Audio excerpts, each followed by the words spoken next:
And now we can get to the main event. Roy is a good friend, and we have worked together in this struggle for a long time. And I asked him today, how would you like me to introduce you tonight? And he said, oh, just say that there was this guy hitchhiking, and he said his name was Roy. And so I thought I would say that. But by way of introduction, and I won't do a great deal, many of you are here tonight because you already know who Roy is. And what's really important is the message that he wants to bring to us. But it's a message that he's been bringing prior to 1990 in many different ways through his work as a Maryknoll priest in Bolivia, in his work in the United States after that on anti-nuclear issues and other issues.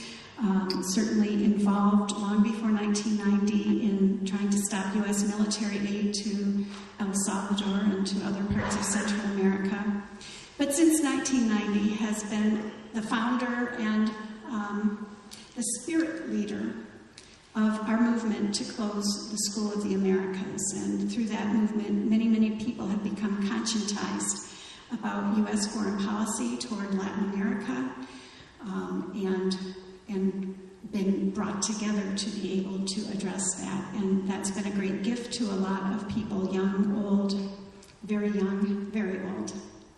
And so, without saying much more, I will have you welcome Father Roy Bourgeois.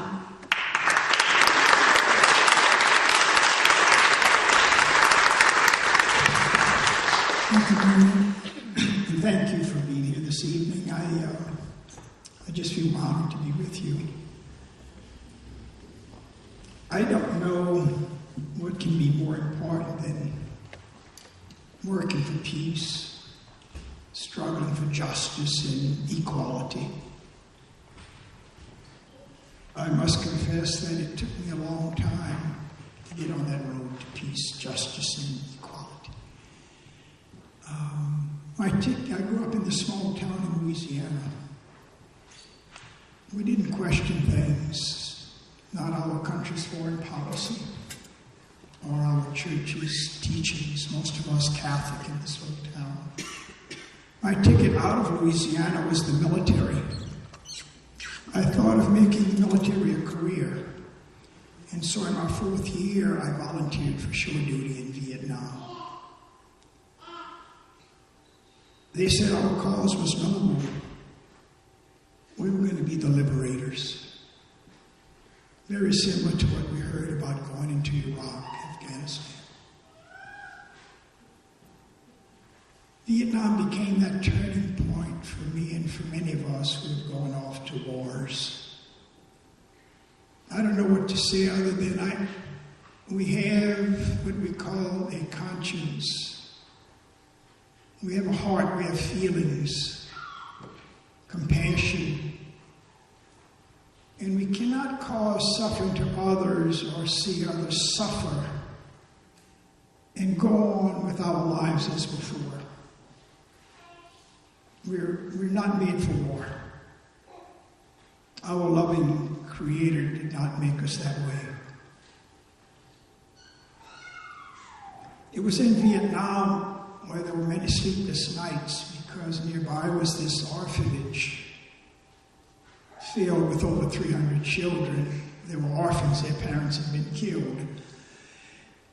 And we'd go out there and help this old Catholic priest try to care for the kids. And he was the first priest I really got to know. He was a true peacemaker. He was a healer. And he was a big inspiration in my life. Usually when I saw a priest, I would turn around and go the other way. But this guy was different. Very different. His whole life was trying to help others. I lost hope in Vietnam, and that's what war does. It kills hope, kills people. But as my year came to an end, I thought of trying to do something like this old missionary priest was doing, trying to be a healer, a peacemaker. Talked to this army chaplain about missionary work, and he recommended the Marino Order, a group working in 25 countries around the world, serving the poor. I came home, I must say, so happy. I was alive.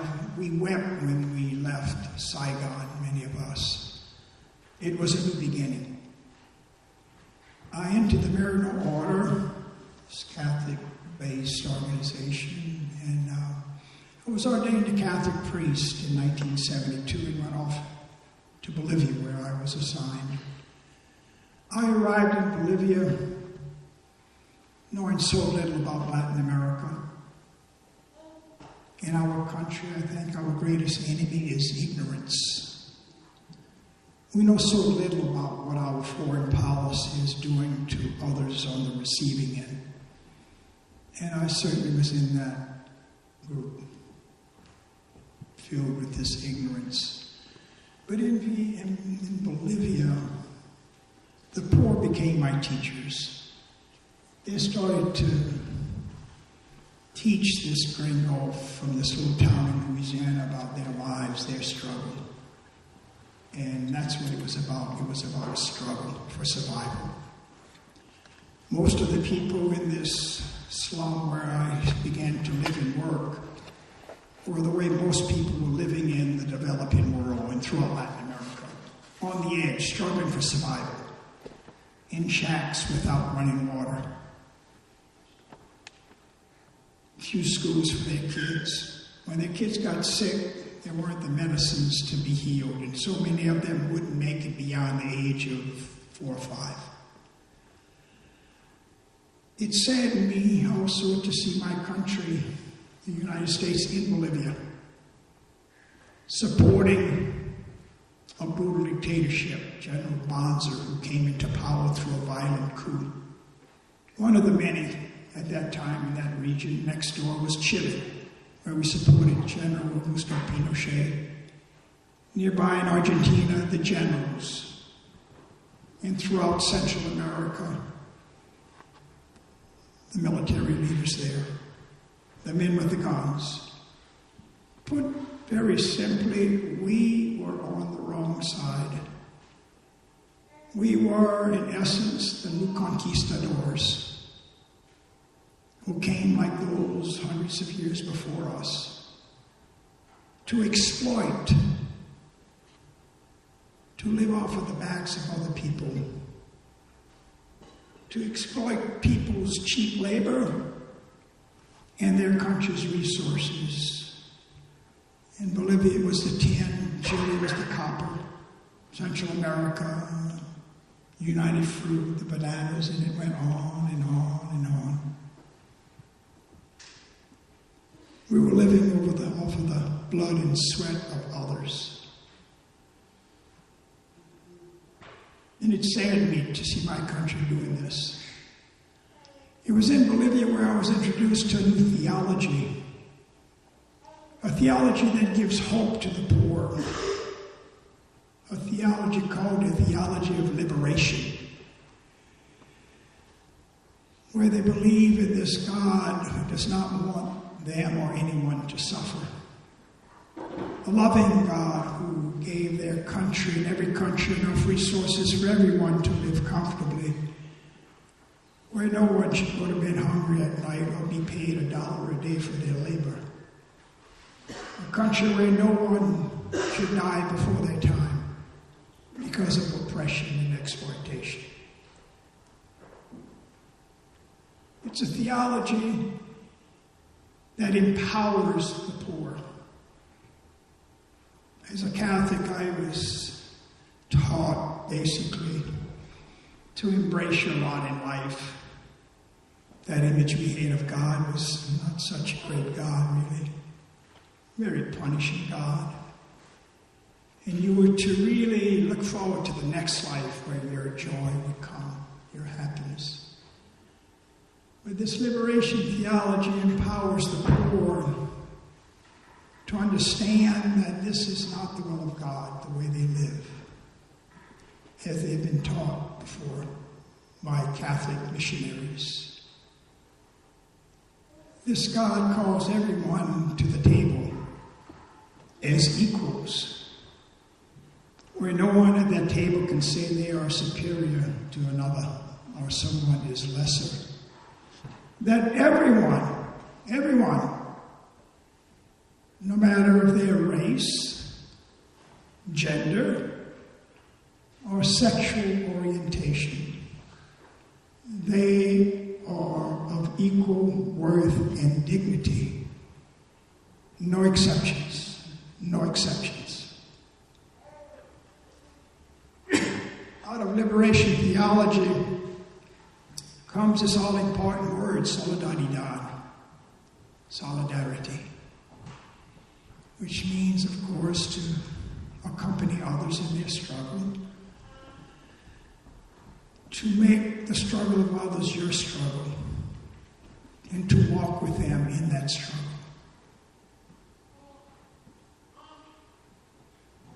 I tried to do that as many did. And that word solidarity is a very subversive word in places like Bolivia and Chile and Central America. When you talk about solidarity with the poor, it's high risk. Because this word is a threat to other people's power and wealth. And in my 5th year, I was among the many arrested, one of the fortunate ones, really. There were university students killed, 10 minors, many from the barrio there, arrested. Luis Espinal, a Jesuit, killed, well-known, well-loved professor at the university. Why? He tried, and others tried to live out that word solidarity.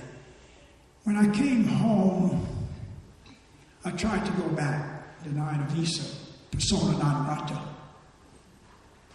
For many of us at that time now, our attention turned to El Salvador. Archbishop Oscar Romero had just been assassinated. 4 church women from our country just months later were raped and killed by the Salvadoran military. 2 of the women were friends of so many of us, the Maryknoll sisters, Maura Clark and Ida Ford, and the Ursuline Sister Dorothy Caso and Jean Donovan, the lay missioner from Cleveland. They really brought us to El Salvador. And when we went there, we had never seen anything like El Salvador. It was far worse than Bolivia, Chile, and other countries. It was the slaughter of the innocents, really. I was more fearful in El Salvador than I was in Vietnam.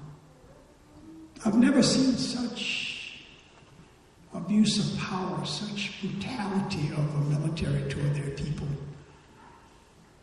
Anyone speaking out for bread for the table, anyone talked about health care, anyone daring to say they couldn't make it $1 a day, they were seen as el enemigo, the enemy.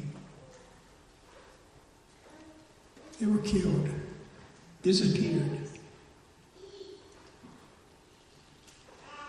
When 525 Salvadoran soldiers arrived at Fort Benning, Georgia, I and others were traveling around the U.S. trying to break down this ignorance about El Salvador, trying to show how our country, the United States, was deeply involved, and that really hurt. Once again, when we were in El Salvador, to see our country there, giving guns and training to those doing the killing. It was all being done in our name with our tax money. And when those hundreds of Salvadoran soldiers arrived at Fort Benning, I remember the anger we felt, the anger. We know about anger and how anger can be very destructive. And we wanted our anger to be constructive. We wanted to direct it in a way that was going to help us and others to see what was going on. Our anger had to be rooted in solidarity and non-violence. Non-violence, as the great peacemakers have taught us. And so a small group of us, dressed as high-ranking Army officers, and we had with us the last sermon of Archbishop Oscar Romero that he gave in the cathedral the day before he was assassinated, where he made his plea to the military, saying to them, stop the killing. Lay down your weapons. Disobey your superior officers telling you to kill your fellow campesinos. And obey a higher law, that law of God that says, thou shalt not kill. Books have been written about this martyr, this great lover of the poor, Oscar Romero. He inspired his people when he said, I have a voice and you don't. Let those who have a voice speak out. And we knew we had a voice and we had to speak out. And we went near the barracks where the Salvadorans were housed at night and scaled this tall pine tree. And when the last lights went out, we just boomed his message into the barracks, saying, this is for you, Oscar. It was like poking a beehive. They came out of their barracks, especially the trainers with their M16s and their German shepherds spotted us in the tree. They said they were going to shoot us down if we didn't come down. It was time to come down. We left the boombox up there with the message of Oscar Romero repeated many times. Stop the killing. Lay down your weapons. We were brought to trial, and we wanted to try and use that trial to talk about U.S. foreign policy. We wanted to put our country on trial. We wanted to talk about Bishop Romero, the church women, especially the landless farmers, the campesinos, the university students, healthcare workers, labor leaders, and others who were being killed without military aid and training. With the old judge, Maximum Mao, wouldn't hear it. He'd cut us off every time. He sent us to prison for a year and a half. No regrets. To be honest, it was one of the best retreats I've ever been on. We found peace in prison. I think it was because we knew why we were there. It was about solidarity. Solidarity. We got out of prison. We tried to stop the military aid to El Salvador. We joined tens of thousands, many from Michigan, trying to stop the aid that we were giving to the military there. We couldn't do it. Our voices were not strong enough. The aid actually increased to $1 million a day. Now they went after the Jesuits, as Mary Ann mentioned. We're getting ready to remember them in a special way, their 25th anniversary. That November the 16th, 1989, like Romero and the church women and others, they were warned, shut up, or we're going to kill you. And like the others before them, they said, we will not leave. We will not abandon our people or our faith. These are real people of faith here. These are prophets. They see something that often we miss, or we don't have the courage to do. So they enter their campus after midnight, and they drag these 6 Catholic priests to the Jesuit order out of their rooms. With them, a young mother, Elba, and her teenage daughter, Selena, 15 years old. And they were shot at close range. They were massacred. This made the front pages of newspapers all over the world. These Jesuits are pretty well known here, pretty influential in the U.S. We've got about 27 universities that they run, many high schools. When this happened, it angered many of our members of Congress who had kept supporting the military, the bills that came. I kept sending our money to the military there. All of a sudden, there was a problem. Some of our members of Congress knew the Jesuits or went to their universities. They're angry. They send a congressional task force to investigate. They come back reporting that those who did the killing were trained in Georgia at this big army base, Fort Benning, at a school well known as the School of the Americas. That's when another small group of us, 10 of us, decided to go down to Georgia and investigate this school. And our little group of 10 was Kathy Kelly. I'm sure some of you may know Kathy, doing a lot of work in the Middle East, especially Afghanistan now, the drones. We had 3 priests with us among the group, a Jesuit. We also had some Vietnam vets, Charlie Litke, recipient of the Medal of Honor in Vietnam.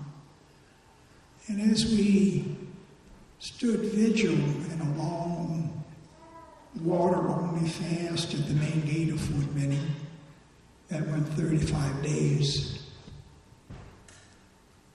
we were getting a lot of opposition, people cursing at us, throwing food to us, trying to force us to break our water-only fast. They said, "Go home. You're unpatriotic." Oh, really? Come over and talk with Charlie Litke, the Vietnam vet who got the Medal of Honor.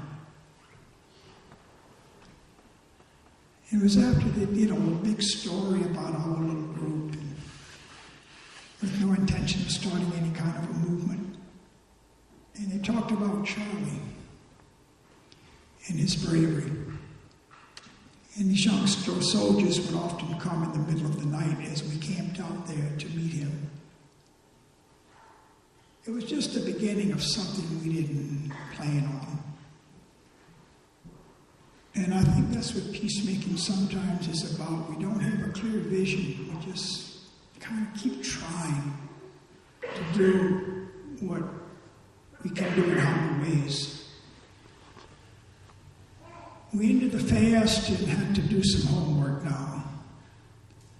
And what we learned, helped along by members of Congress and Amnesty International and some journalists, was very important. Some of the basics. Over 50,000 soldiers from 18 countries were coming here. This school had trained dictators like General Bonser. They've trained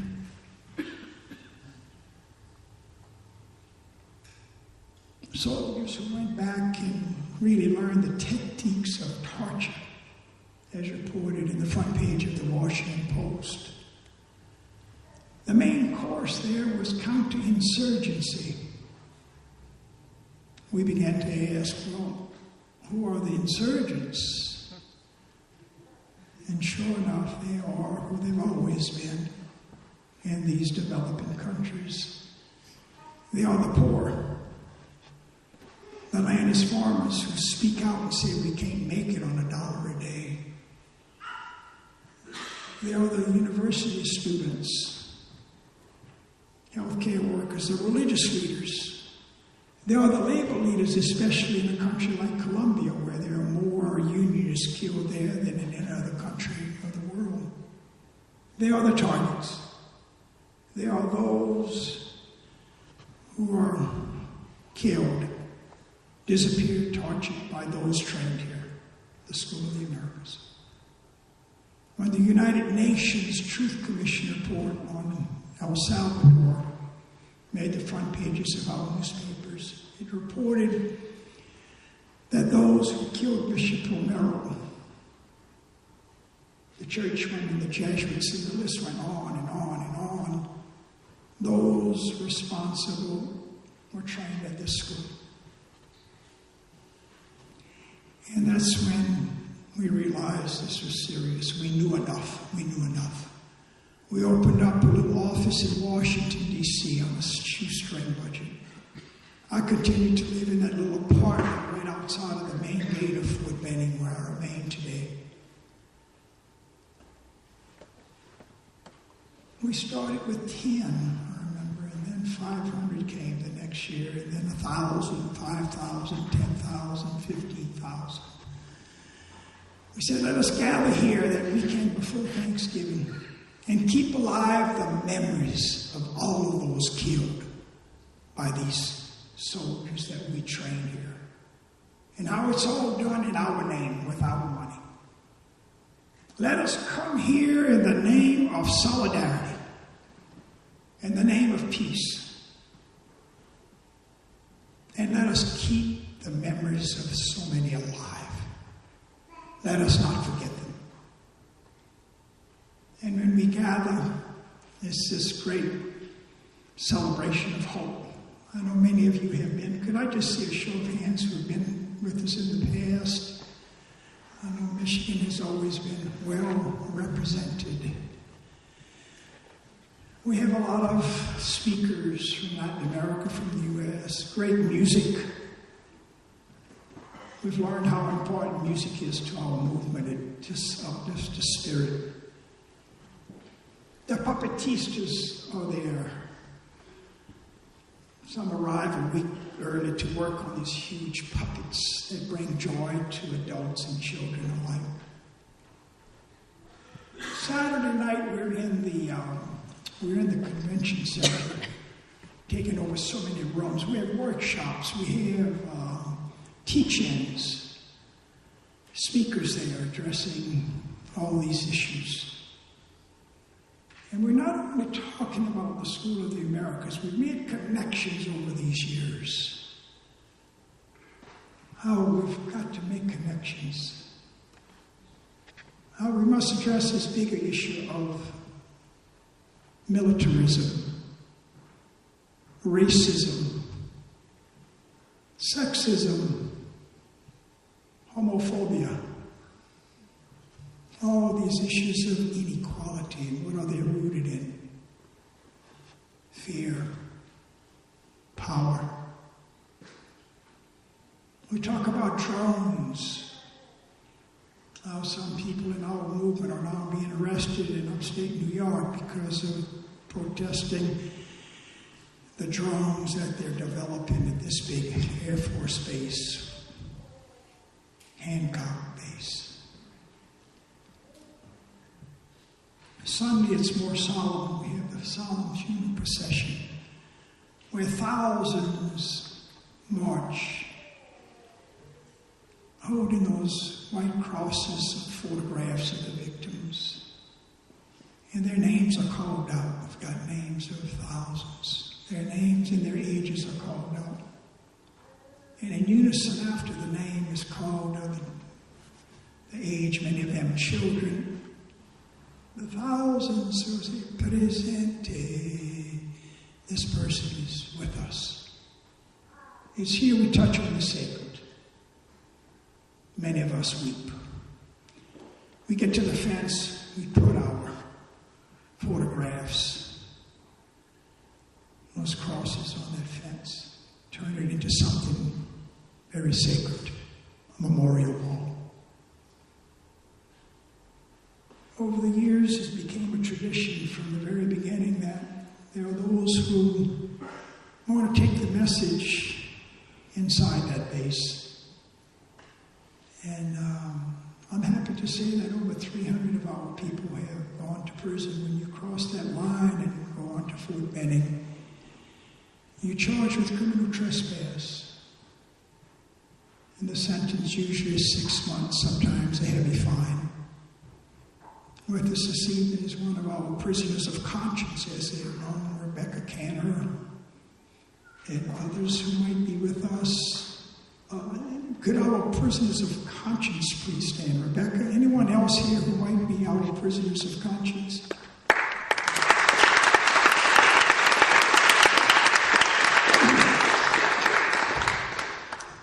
Let me just say, I'm going to move on. We're going to be back that weekend before Thanksgiving, next month. And I'm hoping that you can join us. The Interfaith Council for Peace and Justice will be running about vans, hopefully buses, from here to Georgia. And I can only say that something happens there that it's hard to explain. It's about hope. It's something very spiritual. When I tell you, it's not about a particular faith. It's about humanity. We touch on the divine. We touch on this word solidarity. We meet kindred spirits. We come back feeling different after that weekend. Something has happened. Think about joining us. Also, our website, soaw.org, will give you more information. And that weekend before is the special commemoration for the 2 women, the young mother, her daughter, and the Jesuits, who we'll remember here in a special way that week before. Just a real sign of hope here. We've been on, Marianne Perron has been with us on many delegations over 18 countries to meet with their presidents over the years. Indigenous leaders and others requesting that they pull their troops out. And I'm happy to report to you this evening that 5 countries have done just that. They pulled out. Those countries being Argentina, Venezuela, Ecuador, Bolivia. It was a special joy to get back to Bolivia and to meet with their new president, Evo Morales, the first ever indigenous president in a country where the majority are indigenous. And the latest country was Nicaragua, where we met with President Daniel Ortega, and he said it very well. This group should never have existed. This group, he said, has caused so much suffering to Latin America and our people. We will no longer send our troops here. This coming year, we're going to El Salvador, this coming March. We hope to meet with the president, the new president. We're thinking about trying to get to Brazil, to Chile. We're not going away. Doesn't work that way. We're going to keep our hands on the plow. Our struggle is kept healthy, alive, hopeful, by always remembering that we are connected to sisters and brothers of these countries who are on the receiving end of our foreign policy. There's something else I want to say. I want to talk for a few minutes about an injustice closer to home. We're not talking here about Latin America.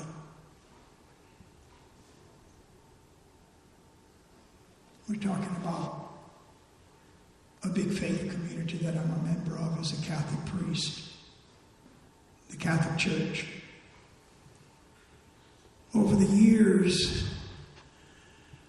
and going into so many churches, colleges, peace groups, I met these devout Catholic women who told me about their call to be a priest. They, of course, are rejected. The Catholic Church teaches that only men can be ordained. What I heard from these women kept me awake at night.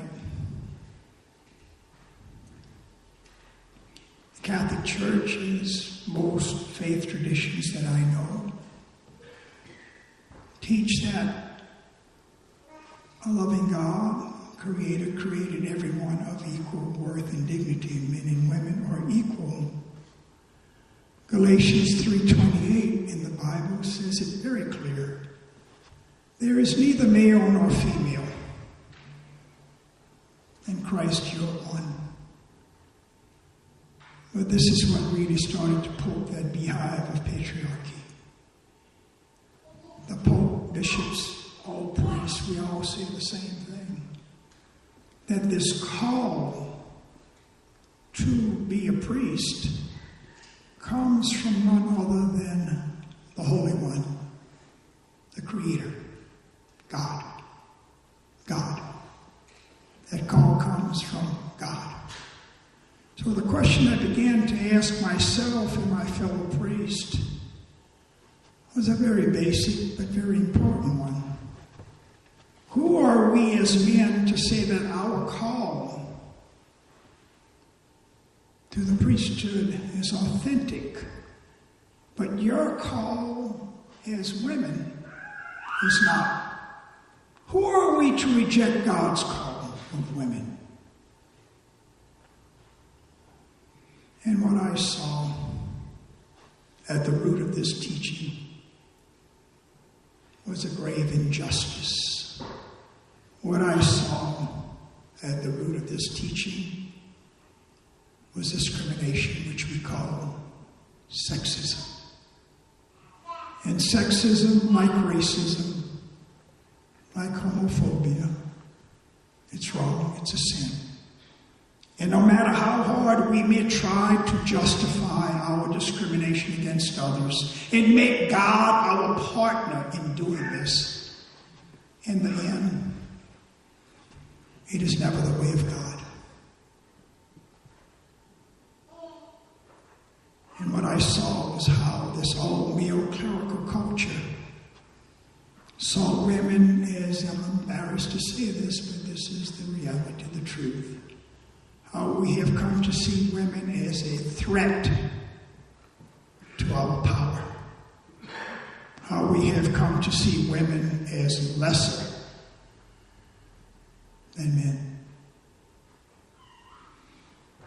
What we have learned, most of us along the way at some time or another, when there is an injustice, silence is complicity. And I knew what I had to do. I had to break my silence. And wherever I spoke about the School of the Americas, this injustice that was doing so much suffering and harm in Latin America, I had to address an injustice closer to home in my church.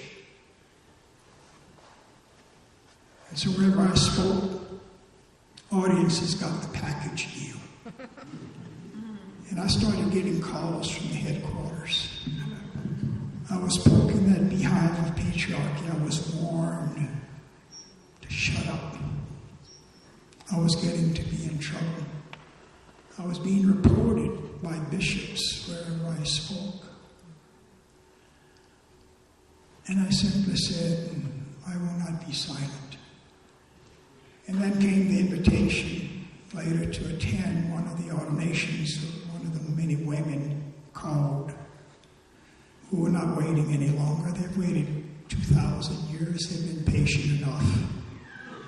They're being ordained. And so I went to the ordination of one of our prisoners of conscience, Janice Severodzinski in Lexington, Kentucky.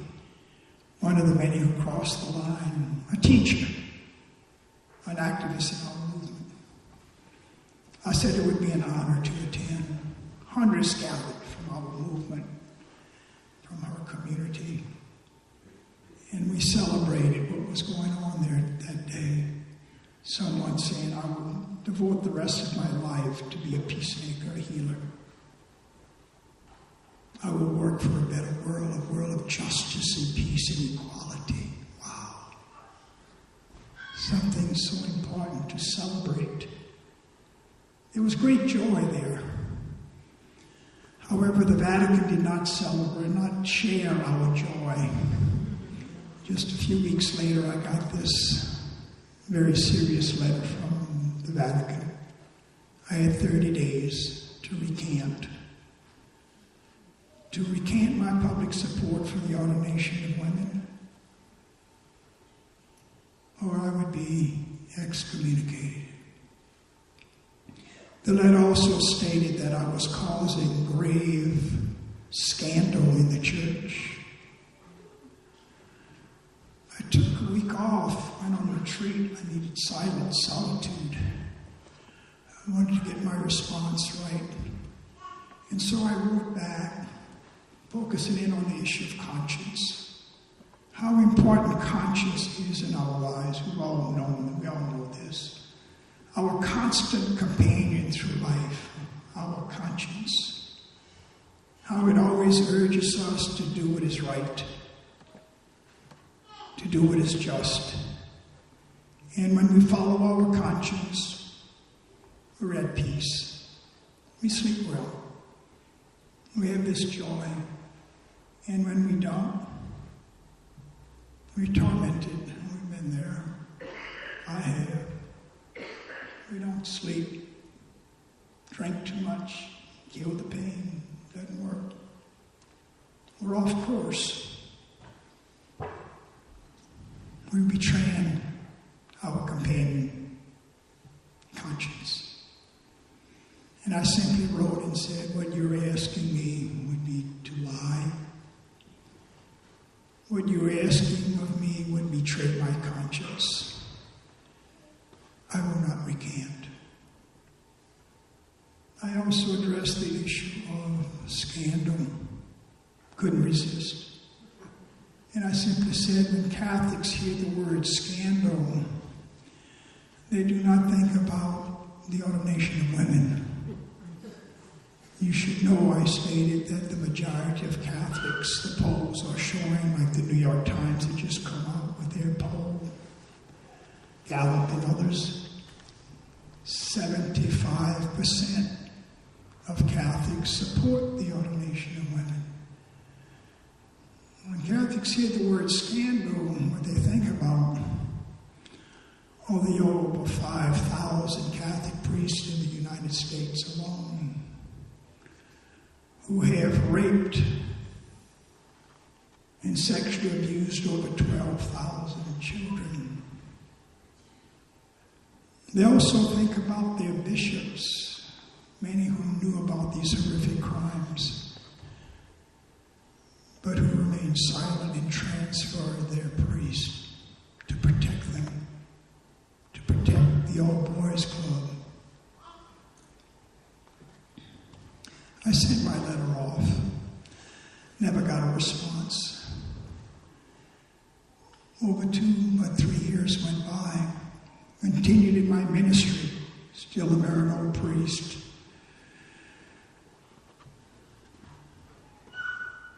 And then just a little over a year ago, the letter came from Pope Benedict, just a few months before Pope Francis came to be Pope. And the letter said that I was expelled. Once again, that I was causing scandal in the church. And I was being expelled from the priesthood. That this Pope was dismissing me of my vows, this sacred vow that we take. Such arrogance of power. Little men who get confused, who are treated like God and start thinking they are God. And sacred vows that we take before the divine, they somehow think they have the power to dismiss this. Oh, you little men with little hearts and little faith. That is the core of the crisis in churches today. Church leaders somehow get a little confused.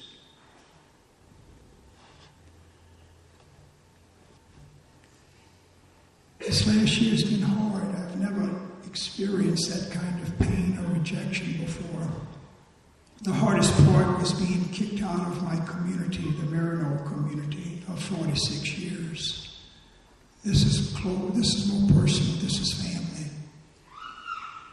But I have to confess, to kind of wind things up here, I have to say that no regrets, no regrets. As painful as this has been, I would not have gotten a glimpse of what other people go through in the way of suffering and rejection because of their race, gender, and sexual orientation. This experience that I've gone through has given me a glimpse of what others have gone through for centuries in my church and other churches and in our society. But it is enough to make me want to spend the rest of my days, and hopefully years, working for equality. Equality. Yes, I will continue to work and never give up in trying to close that school, which we will close. Of course, I'm not giving up. But I feel there are bigger connections often we have to make. And to address these connections, these issues closer to home in our church, in our communities, in our town, it's different from talking about the Middle East, speaking out about Latin America. It's a bigger challenge. And let me just say, in closing, I'm filled with hope. I'm still sad at times, still very angry. But this anger cannot consume us. This anger can keep us imprisoned. As Nelson Mandela said when he left prison after 27 years. Nelson Mandela said, if I don't let go of my anger and my bitterness, I will continue to be imprisoned. And I see a lot of wisdom in what he's saying here. I don't want to be imprisoned. I want to be joyful. I want to be filled with hope. And the joy attacks are coming back, I must confess. And I see a lot of hope. And here's what I want to close on. These movements that are rooted in peace, justice, equality can't be stopped. There were many who tried to stop the abolition of slavery. They couldn't, they failed. Many tried to stop the right of women to vote, many including in my church.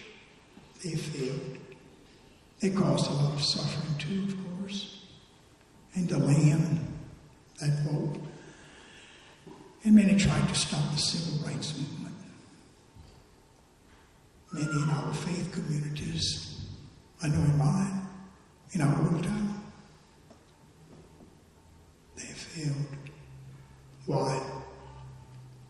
Any movement that is rooted in love and justice and equality cannot be stopped. It is of the divine. It is of God. It can't be stopped.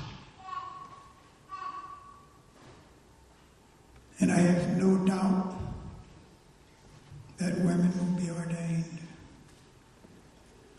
That as we saw in the news yesterday and read in our papers and online today on the internet about the Supreme Court's not addressing this issue in the way of hearing a case. The New York Times, as I read coming here and other papers, they're saying it's inevitable. Same-sex marriage is inevitable. We're talking about 35 states now. We're talking about 60% of the population who support gay marriage. We're talking about people under 30. 85%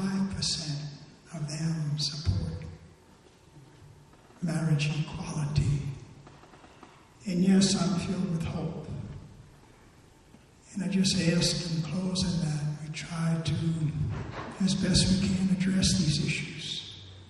Out there, that's causing a lot of suffering. And also right here, that's causing a lot of suffering of people.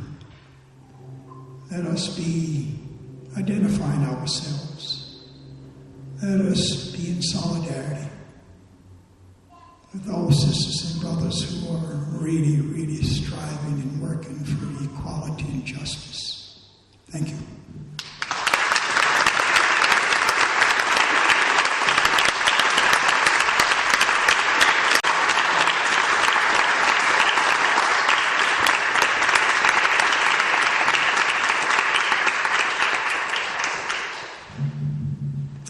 Thank you, Father Roy. For us, you'll always be Father Roy. I am going to invite very soon your questions so that we can have a good discussion. As we begin to do that, I would like to ask you and invite you to join in the solidarity of the financial sort. And we will be passing around these familiar red buckets and ask you for any contribution you can make to the movement to close the School of the Americas. That's what we're collecting for tonight. If you happen to bring a checkbook, you can make it out to ICPJ, all in capital letters, and all the money will go to ICPJ and then get sent to the SOA Watch National Office for this year's vigil and the ongoing work. I also would like to say at this time that what I neglected to say earlier is that our Latin America Task Force that brought you this program and will help you get to the vigil at Fort Benning and that is doing the commemoration for the Jesuits is also happy to invite you to join us to do this kind of organizing and to be part of keeping these kinds of things in front of people as best we're able. So see me or any of us about that. Also, Rebecca, did those things go around the papers? The clipboards? Yes. The clipboards are going around. We do want to know how many people have been here and who's been here, and so we really ask you to sign your name and information, and we can let you know about other events as they come. So we'll keep those going around and ask Father Roy to come back up, and we'll start to take some questions. Any comments, questions that you might have? Yes, please. Obviously, the ultimate goal is to close the school. And it sounds like an intermediary goal is for other countries to stop sending their men to train. What are other steps where you can see when you make progress? I mean, when I tell people about this, and I try to describe it, because I'm always teaching people about this issue, or not always, I say, well, first there were only 100 people working, and then there were 1,000. But I never finished it by saying, and so this has changed, or this has changed. And now I can say, well, these 5 countries, but what else can I say? Yeah. Well, first you have to know that because of the movement's growth, I mean, really, and I failed to mention that in the school, we're there November at the main gate. In the spring, we go to Washington to do that very important but very difficult at times work of lobbying. To be very honest, I'd rather be in prison than lobby. But it's important work. And we have made a lot of progress in Congress. We came within, 10 votes of closing the school. We got so close. I'm sorry? In the House. In fact, let me put it this way, it became a public relations nightmare. Major newspapers, and I carry them around with me, their editorial pages, big papers, New York Times, Chicago Tribune, LA Times, Boston Globe, and many others, calling for its closure. I mean, strong words, referring to it as a school of assassins, school for dictators, school of torture. And really got to the point in the vote, this is in the year 2000, we became so close. They were receiving so many letters from their constituents, members of Congress, and from the Pentagon. It was over. It was over. They could no longer support the School of the Americas with that name. And so that's when they went to work and changed the name. In the year 2001, the name was changed from the School of the Americas to the Western Hemisphere Institute for Security Cooperation. And it fooled some, who can be against. They talk about now how it's teaching democracy, but it's still about men with guns. I still live outside of that big army base. There's still the signs I see from my window, private property, no trespassing. The chain link fences that surround the place. The barbed wire, they closed. Anyways, and so it has presented a problem somewhat for us, for some. But they got the message, we're not going away. Now, let me just say real quick, whenever we get a country to pull out, by the way, if you do have to leave, please don't leave without passing by the table to scoop up some of the resources here. But the thing is, whenever we have a country to withdraw, that's a grand slam. It energizes our movement. It really, I've seen that. And you want to add anything to that, Marianne? Please.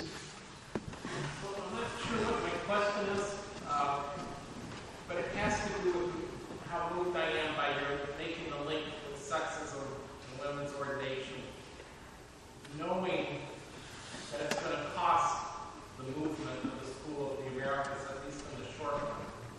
So I feel like a lot of our interfaith justice work, there's been key topics that we've avoided addressing for fears that it would break up our organizing, our success in different areas. And I guess I'd like to know what have been the consequences of your being expelled, just of your ability to organize among Catholics. That's a good question, actually. I've been asked, and I remember in the very early days when I started addressing the issue of women's ordination, a couple of close friends, in the movement, who had been with us for a good while, said, we're going to lose our focus, or you're losing your focus. And I just said, well, we see things differently here. How can I possibly talk about this injustice out there and close my eyes to an injustice in my church? And one of I remember Bill Quigley from our legal team, he brought up the issue of, not to compare myself to Dr. Martin Luther King, but he brought up when Dr. King addressed the issue of the Vietnam War and how true it was. Those body bags were coming back. Many of them are black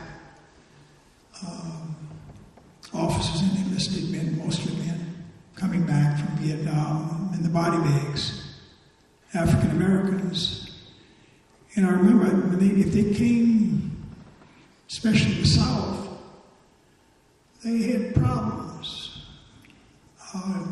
finding places where they can live, schools for their kids, equality in pay.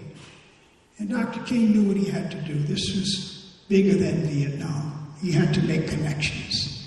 And I can only say if your organization, whatever, especially some organization that's rooted in faith, whatever denomination, if you choose, I have no doubt, and I tell you, the prophets in our movement in the early days were the college students. I'll never forget students from Urban College, from Oberlin College and others. They would come to our meetings. We had representatives on our board from different constituents. And I will never forget Jackie from Oberlin and a student from Oberlin. They were the visionaries. They were the prophets. They said we have to start making connections to racism, sexism, and homophobia. And I remember my own response. We might be losing our focus. No way. And I have no doubt we have perhaps lost a few people. But we would have lost many, many more if we did not address these issues and make connections. And all I can say to any organization, and I know a couple, I won't mention any names here, but some faith organizations, communities, are really staying away from the so-called controversial issues of equality, women's ordination, gay marriage. And they are going to go the way of the dinosaurs. And I see it. They are going the way of the dinosaurs. And they will be like the many young people I see. Catholics. I hear from them a lot in my travels. Young Catholics who are in college especially, whose parents had sent them to Catholic schools and Catholic university at great cost. And they say, I don't want to have anything to do with this church. It discriminates against women and against the large LGBT community. And I hear this from their parents. Being Catholic, they have 4, 5, 6 kids. Most of them have nothing to do with the church. I hear this all the time. I was just at Notre Dame. I heard it there. So the choice is ours if we want to play it safe. But I guess I would wonder what would prevent us, the question maybe, what would prevent us? Are we that busy, that focused? Why wouldn't we address these issues that are right in our backyard, in our communities where we see such suffering and rejection as a result of issues of inequality? What would prevent us from breaking our silence? Please. Another controversial issue. A few months ago, there was an operation from Israel into Gaza, and about 2,400 Palestinians died. And the operation was done by Israel, but the arms came from the United States. The money for the operation came from the United States.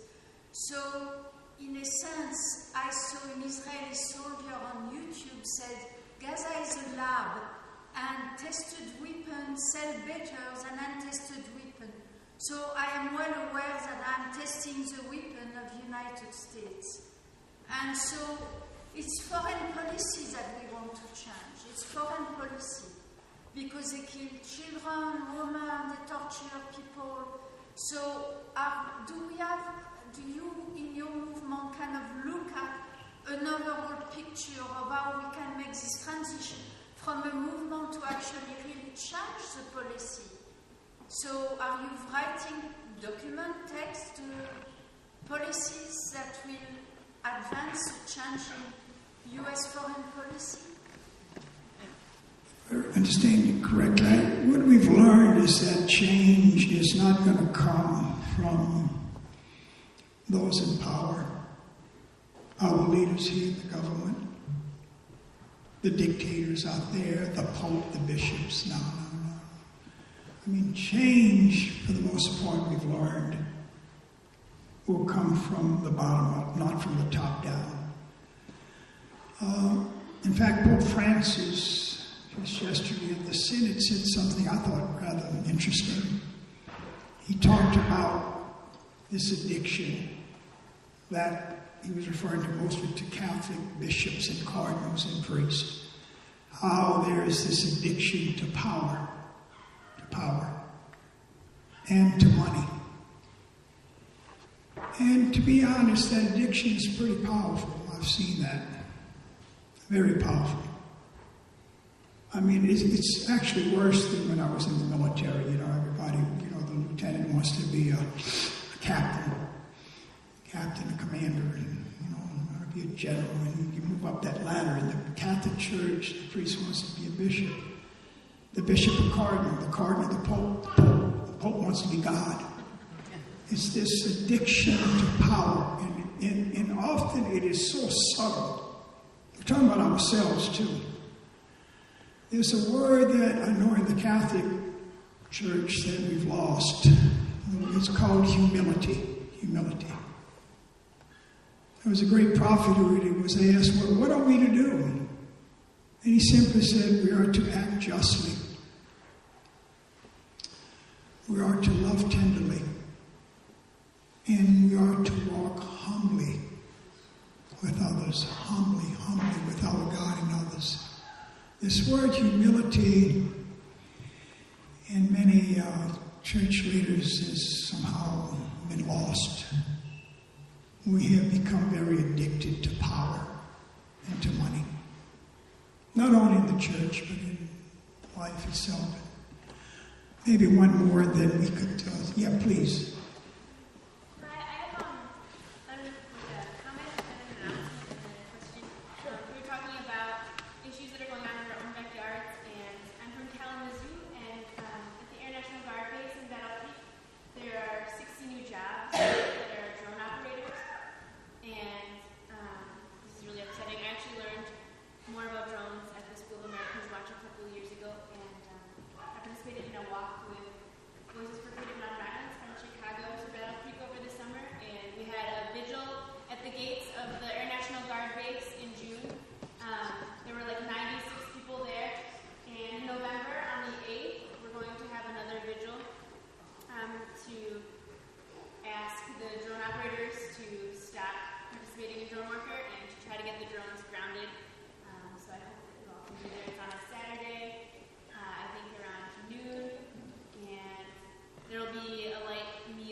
I think we can see what's happening with the thousands, including many children, coming across the border.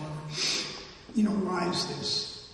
What we hear, it's about, at least some will report on this, who are more in touch with the reality there in our foreign policy, especially the critics, would see how immigration is connected to militarism, how it's connected to the School of the Americas over the many, many years.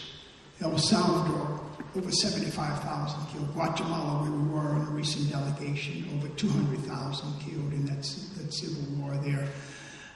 But how to our economic policies. It's not just the School of the Americas. NAFTA, the North American Free Trade Agreement. How the millions of dollars. Let me put it this way. When Walmart came into our community, at least 10 miles away from our own town, where we had a few stores, my grandfather had a little store there, and a few other people, they were all shut down. They couldn't survive. Everybody went to Walmart. They couldn't compete. And it's similar to what's happened in a way with NAFTA. We have put so much money into the hands of corporations there and wealthy people.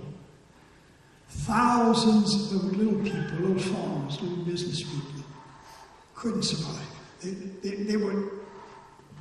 They were shut down. And this has contributed, along with the whole issue of, we heard, the drug cartels. This is another issue. We are going to be at the Stewart Detention Center when we gather this year. It's been growing this Saturday, that weekend before Thanksgiving. Hundreds will go for a vigil for 3 hours in front of this big detention center for the undocumented. It's the third largest in the country, 1,800 are there. They were the undocumented. They were caught without the right papers. And let me just say, we've been on 2 delegations to the border, where we crossed into Juarez and into Nogales and talked to the people who are crossing and why they're crossing. They're scared with the violence. They're hungry. They're looking for a way to survive. They're looking for a way to keep their children alive. And all I can say is what they are doing, we would do if we were walking in their shoes and living the way they live. And what they're doing is connected to our country's foreign policy. Yes? Just to a little bit more directly address the question about the militarization and police. Not just the military is trained at the School of the Americas, but also police from Latin American countries, and there are also police academies that the U.S. has started in El Salvador and with plans in other places. And what you saw in Ferguson, the kind of military equipment and military hardware that was used by the civilian police is what has been true for a very long time in Latin America, and many people call this the Latin Americanization of our police. The arms merchants and the people who make the Kevlar and all of that do very, very well throughout the world. U.S. companies do very, very well in providing these to police. And it's part of the price that any of us are going to have to pay, any of us who here in this country, as Latin Americans have for a long time, who stand up and protest, is that we have somehow unwittingly allowed that our police forces have become military forces. And it has been one of the hallmarks of our democracy to keep those functions separate. And it's not been separate for a very long time in Latin America. And we need to really, really pay attention to it, I would say. Maybe one more, please.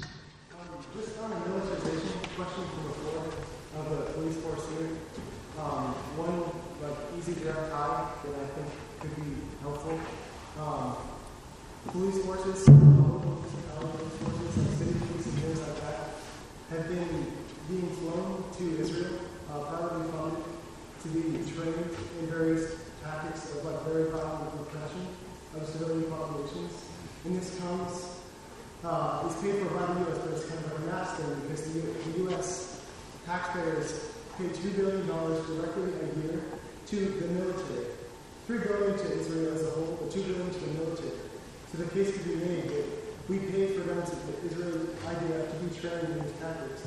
And then privately, the police forces from these other different cities, and even smaller places, are being flown there to be trained in these tactics, which are incredibly brutal. They have been around for a while, but have been flown in different ways, like in Ferguson, but in other larger cases where they've shut down whole cities in very violent ways. So just another clear connection that I think is important to make as we're talking about where people are being trained and how they're coming back home there, and using these kind of tactics on the Israeli populations here. Thank you very much. We don't want to just close it now. We can still continue. We've got refreshments waiting, and it's 9. I don't want to keep you too late, and we can continue the discussion informally. But also want to call your attention to the resource table there. There's some handouts on the end. Just take them home with you. Also, there's a documentary put together by the youth of our movement. Sumus in America. We are one America. This focuses in on the School of the Americas issue in Latin America. And it's just well done. It's a great resource to share with others, to help build a movement. I really want to encourage, I think this is about movement building. This is about trying to spread the word, to bring people into a discussion. A short booklet here, some 45 pages, my own journey from silence to solidarity. Going from the School of the Americas, a lot of good info that I didn't have time for tonight or for that, and moving into these issues of equality and justice. And lastly, I really like this documentary. It's called Pink Smoke Over the Vatican. It's the only documentary out there that's gotten a lot of great awards. It's about the women's ordination issue and the powerful voices. This is the vanguard of the movement. These women who talk about, why they are being called to the priesthood, and it's very important. I just sent actually a copy to Pope Francis, and hoping that he will share it with some of his bishops there. But lastly, in closing, just thank you so much, Anne. I just hope that we will continue in our own humble ways to break our silence, to come out, to identify ourselves about what we believe in. And I know it's not easy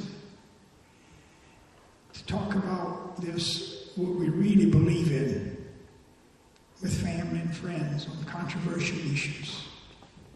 We're afraid sometimes that they're not going to give us their blessing, or somehow we're going to poke the beehive. But regardless, I do feel it's important, very important, today to come out, identify ourselves, and let family and friends and others know what we believe in and why. Our beliefs are rooted, as we know, in our truth, in our experiences, in our heart. And it's very sacred. It's very sacred. And what we believe, no one can challenge us and no, you should not believe this. Well, I do. And my beliefs are rooted in my truth, my experience, my conscience. And if you have a problem with that, adjust. You can do it. Thanks a lot.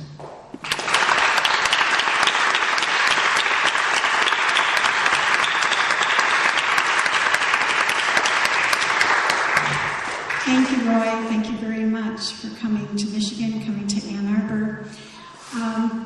One last word before we can have refreshments and conversation. And this is partly in response to Odil's question about, are we really addressing foreign policy change and the connections through the movement? And I want to just turn to the folks from Kalamazoo. Do you mind raising your hand? They drove tonight from Kalamazoo, Michigan to be here, and we just heard from them the connections they have made and what was facilitated for them at the vigil, where we do talk about Gaza, about Iraq, about Afghanistan, about drones, etc., etc., etc.